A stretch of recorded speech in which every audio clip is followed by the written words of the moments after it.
Oke, Bapak Ibu dari Malang sekitarnya apa kabar? Luar biasa Jatimnya.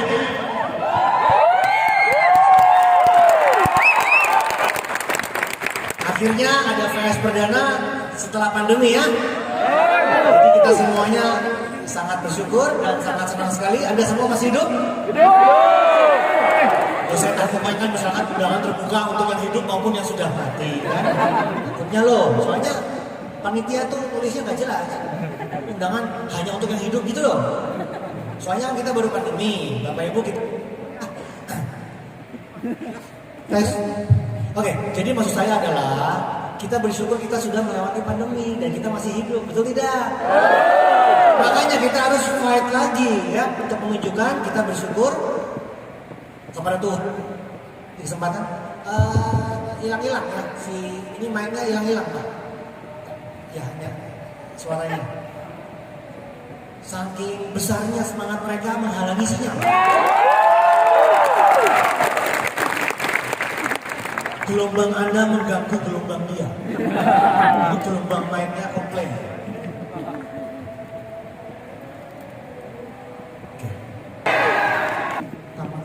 Naik apa kesini Bapak Ibu? Kesini ayo naik apa? Motor. Motor? Jalan kaki. Mantan preman. Mantan preman jalan kaki toh. Untung udah nggak preman lagi ya. Kalau masih preman datang jalan kaki pulang naik motor. Begal maksudnya begal. Enggak, dia kelasnya kelas motor kan. Kelihatan, tampangnya kelasnya kelas motor. Premannya preman motor. Paksis mungkin yang preman mobil. Oke Bapak Ibu, kita senang sekali ya. Jadi hari ini saya mau mengajak Anda untuk sama-sama kita antusias untuk menyambut para undangan prospek Anda. Ini kan kepala sukunya toh. Kalau misalkan prospeknya nanti masuk semua, pasti yang bahagia muka-mukanya siapa? Ayo, muka-mukanya bahagia nih pasti nih. Mata duitan semua, kelihatan mata-mata omset, mata duitan semua. Biar mereka semua masuk sini, kita bikin semangat semua ya. Ya. Nah, Anda serius nggak sih di bisnis ini? Besar nggak sih di bisnis? Iya betul. Kalau misalkan besar berarti kita harus serius, kita harus fokus, kita harus yang namanya udah tahu bisnis besar, tentunya kita harus benar-benar berjuang. Kalau misalkan Anda bilang bisnis besar tapi Anda nggak berjuang, itu kan kurang matching ya, kurang pas begitu ya, betul ya? Betul ya. Jadi kita harus berjuang. Nah, saya mau sharingkan hari ini untuk kita supaya seimbang semuanya, supaya bisnisnya besar, kita harus membangun aset kan? Bisnis itu aset kan? Aset ya, bukan omset loh. Aset itu lebih penting. Aset lebih penting daripada omset. Omset itu kan tiap bulan bisa naik turun, tiba-tiba bisa hilang. Ya, apalagi kalau cara-caranya salah. Kalau cara-caranya salah nanti tiba-tiba besar, tiba-tiba hilang. Jadi hati-hati dengan omset. Karena omset itu ya nggak menjamin. Tapi kalau sudah aset itu menjamin walaupun kita sudah tidak bekerja lagi, bahkan kita sudah tidak ada. Anda sudah berpulang kepada pencipta, aset tetap berjalan untuk keluarga Anda, untuk warisan Anda. Jadi Anda benar-benar menjalankan bisnis ini untuk aset nggak? Untuk keturunan Anda. Jelas ya? Bukan cuma besar, tapi memang buat berbangun aset untuk keturunan. Gak main-main loh ini bisnis kan? Ya. Oke. Nah, untuk membangun aset di bisnis ini, kita harus keseimbangannya 3 hal ya. Saya mau bagikan hari ini 3 hal. Networking, ya, user sama selling, ya. Networker, user, seller atau networker, user, selling sama aja. Siap ya? Kalau kita singkat apa? NUS. Nus. Nus udasmu. Nus mbahmu. Nus-nusmu. Nus ya. Nus kalau bahasa Malangnya nus toko nggak tahu. Nus yang networker, user, seller. Nah, yang pertama networker. Penting nggak bangun jaringan? Kalau enggak, bagaimana mau pensiun? Bagaimana mau punya aset kalau kita nggak bangun jaringan? Ya, kita harus bangun jaringan nih. Jadi kalau Anda lakukan apapun juga sehari-harinya, tetapi Anda nggak bangun jaringan, itu namanya bukan aset. Ya, masukin KTP sembarangan, minjem KTP orang, jualan banyak tapi masukin orang-orang yang nggak ada, kuntilanak susah ngesot dimasukin, itu bukan aset. Networking atau networker itu ya ini manusia ini. Makanya saya tanya, ini hidup bukan? Hidup toh. Ini networker ini penting ini jaringan ya, networker. Nah, kan Robert Kiyosaki bilang apa? Yang penting bukan produknya, yang terpenting tapi manusianya.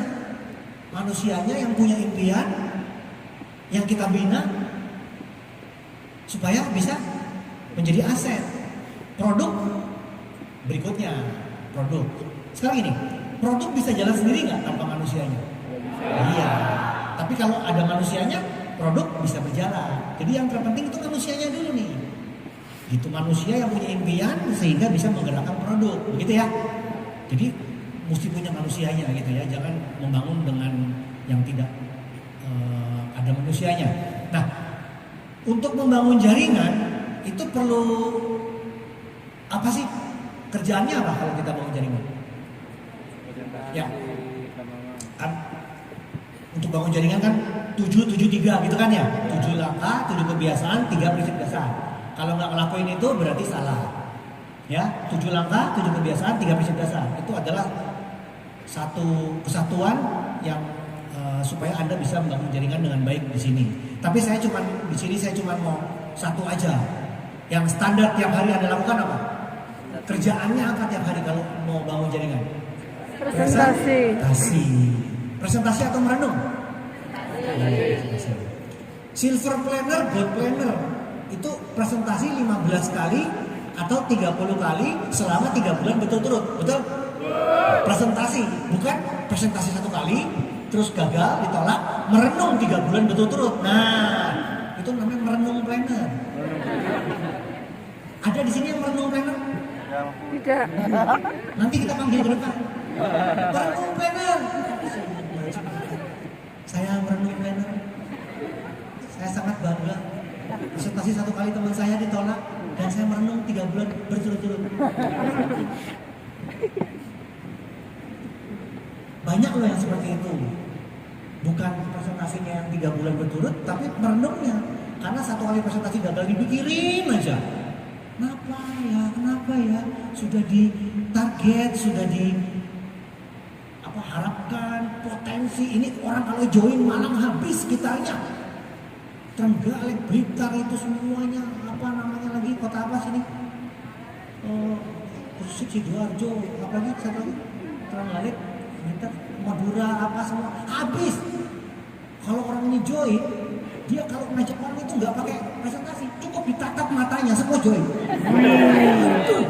Tapi sayangnya nggak join, nolak. Renungkanlah 3 bulan begitu. Apa salahnya? Bapak Ibu nggak ada gunanya. Ya, kita harus presentasi terus diulang. Bodoh amat. Yang penting manusia berusaha, Tuhan menentukan. Bukan manusia menentukan, Tuhan yang berusaha, bukan. Jadi ya Tuhan berusaha, manusia menentukan, bukan. Tapi manusia berusaha, Tuhan menentukan. Yang penting kita yang berusaha terus saja, nggak usah mikirin hasilnya. Nanti ketika anda sudah presentasi, hasilnya berhasil atau hasilnya ditolak, itu urusan nanti. Yang penting kita menabur benih. Pernah nggak ada petani yang menabur benih, dia pikirkan benihnya, dia pilih-pilih yang mana yang berhasil.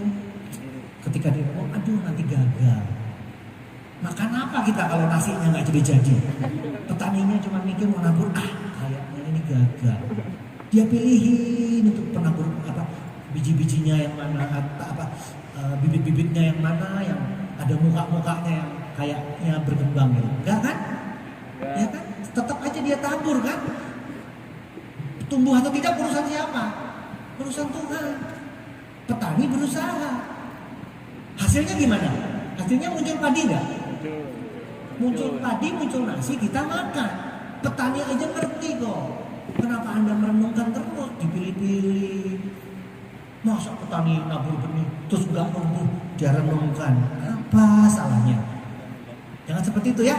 Nah sekarang saya kasih satu tips, satu perhitungan supaya Anda presentasi nggak mikir. Presentasi terus saja, nggak usah dihitung-hitung gitu. Maksudnya nggak usah dipertimbangkan kenapa begini kenapa begitu. Begini. Misalkan ini Malang dan sekitarnya ini adalah orang yang paling terpilih untuk dikutuk maksudnya. Orang-orang pilihan terkutuk. Jadi Anda bilang saya paling nggak bisa, saya paling nggak ngerti, soal pokoknya saya tuh paling susah, saya tuh paling nggak bidangnya, gitu-gitu semua deh. Pokoknya masalahnya semua lah ya, misalkan. Kira-kira kalau Anda dikasih tahu satu rumus di mana Anda 1000 kali presentasi ditolak, tapi sesudah melewati 1000 kali itu Anda pasti sukses jadi bronze lion above. Ayo, kalau udah tahu pasti seperti itu, mau nggak melewatin 1000 kali presentasi ditolak? Ayo. Sudah tahu pasti, mau nggak? Mau lah.